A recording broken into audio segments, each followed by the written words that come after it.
Click করুন অ্যাপের bell আইকনে আর সাবস্ক্রাইব করুন এবিপি আনন্দ। সব সময় থাকুন খবরে।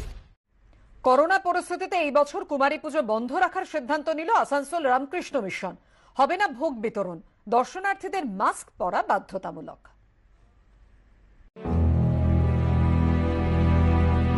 করোনা আবহে এবার দেবীর আগমন, উৎসবের মধ্যেই তাড়া করে বেড়াচ্ছে সংক্রমণ সংখ্যা, প্রতিদিনই চলছে রেকর্ড ভাঙা গড়া।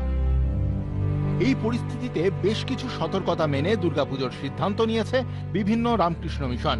এবছরের জন্য কুমারী পুজোর প্রথা বাতিল করেছে পশ্চিম বর্ধমানের আসানসোল রামকৃষ্ণ মিশন।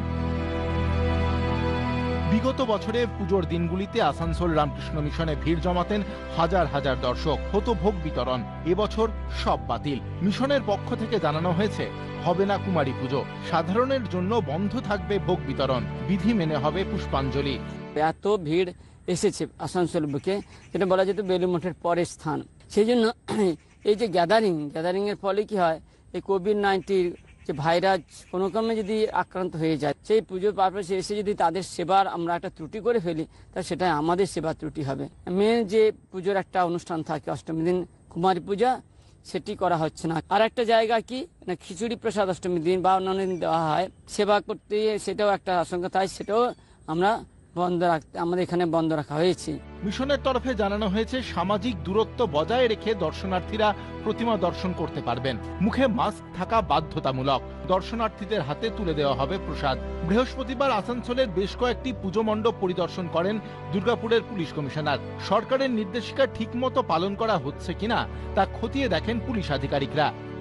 গভর্নমেন্টের যে গাইডলাইন্সগুলি আছে সেটা ফলো হচ্ছে কি হচ্ছে না, অথবা যে পুজো কমিটি তাদের আলোচনা করার জন্য তাদের কোনো প্রবলেম হচ্ছে কি না, ওদেরকে গাইড করার জন্য আমরা ভিজিটগুলি করছি। আমরা এইবারে এনশোর করব যেন মাস্ক ছাড়া কেউ পুজো দেখতে প্যান্ডালে না ঢুকে। স্যানিটাইজার আমরা অ্যারেঞ্জমেন্ট করছি, সব পুজো কমিটি নিজস্ব অ্যারেঞ্জমেন্ট এখানে করেছেন। রাজ্য সরকারের বৃহস্পতিবারের বুলেটিন অনুযায়ী পশ্চিম বর্ধমানে একদিনে আক্রান্ত 95 জন, মোট সংক্রমিত প্রায় 8,500। মৃত্যু হয়েছে 83 জনের। কৌশিক গাঁতাই, এবিপি আনন্দ, পশ্চিম বর্ধমান।